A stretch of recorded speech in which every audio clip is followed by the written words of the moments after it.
வணக்கம், welcome to my daily streams. இன்றைக்கி என்ன பண்ண போகிறோம் பார்த்தீங்கன்னா, வெண்டைக்காயும் பச்சை மிளகா ரெண்டும் போட்டு புளிக்குழம்பு. ஒரு 4 வெண்டைக்காய் இந்த சைஸில் நறுக்கின்னு இருக்கேன். ஒரே ஒரு பச்சை மிளகா, பெரிய பச்சை மிளகா ஒன்று, அப்புறம் கொஞ்சோண்டு கருவேப்பிலை, இதெல்லாம் போட்டு புளிக்குழம்பு பண்ண போகிறேன். அதுக்கு ஒரு கடாய் எடுத்துன்னு இருக்கேன். அதில் ஒரு 3 டீஸ்பூன் எண்ணெய் விட்டுக்கிறேன்.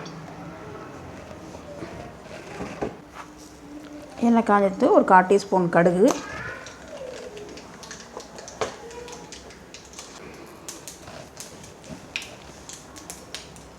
துளியோண்டு பெருங்காயம், கட்டி பெருங்காயம் அதில் போட்டுக்கிறேன்.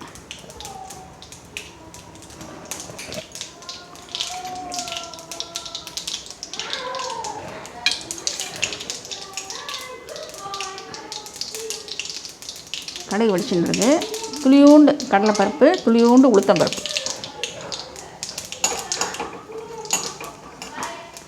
இது கொஞ்சம் டேஸ்ட்டுக்கு தான் அந்த பருப்பெல்லாம் போட்டிருக்கேன்.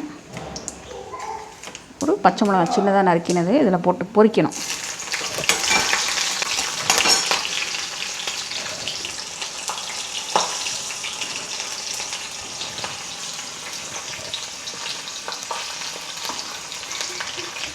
மிளகா நல்லா எண்ணெயில் பொரிஞ்சதுன்னா சூப்பர் டேஸ்ட்டாக இருக்கும். கொஞ்சம் கருவேப்பிலை,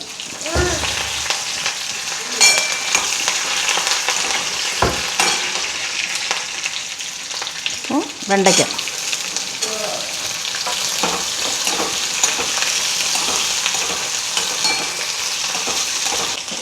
வெண்டைக்காய் வதங்கட்டும்.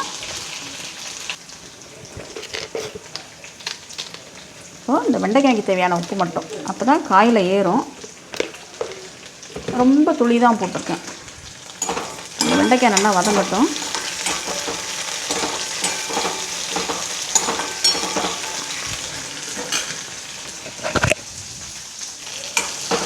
வெண்டைக்காய் நல்லா வதங்கிடுச்சு. இப்போ புளி கரைச்சி வச்சுருக்கேன். நான் ஒரு சின்ன எலுமிச்சம்பழம் அளவு தான் கரைச்சி வச்சுருக்கேன். ஒரு 350 மில்லி தண்ணியை விட்டு கரைச்சி வச்சுருக்கேன். அதை இதில் விட்டுன்ற வந்து தான்.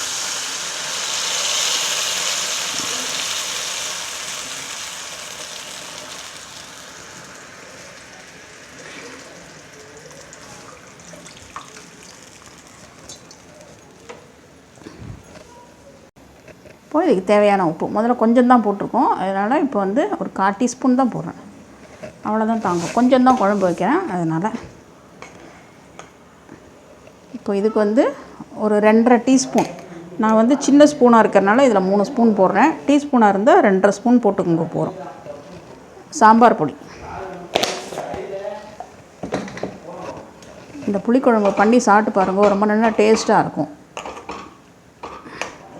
இப்போது அடுப்பை கொஞ்சம் பெருசாக வச்சு கொதி வந்தோடனே கொஞ்சம் சிம்மில் வச்சுட்டோம்னா மெதுவாக கொதிச்சா நல்லா டேஸ்ட்டு நல்லா கூட வரும். இப்போ கொஞ்சம் பெருசாக தான் வச்சுருக்கேன். நல்லா கொதி வரட்டும். அதுக்கப்புறம் கொஞ்சம் சின்னதாக வச்சுக்கலாம். இப்போ பாருங்கள், இவ்வளோ நல்லா தளதளன்னு கொதிக்க ஆரம்பிச்சிட்டு. இப்போ நீங்கள் என்ன பண்ணுங்கன்னா கொஞ்சம் மீடியமாக வச்சுக்கோங்க போதும். ஏன்னா இந்த புளிக்குழம்பு கொஞ்சம் மீடியமாக கொதித்தா நல்லா டேஸ்ட் ஏறிண்டே போகும். மெதுவாக கொதிக்கட்டும் போதும்.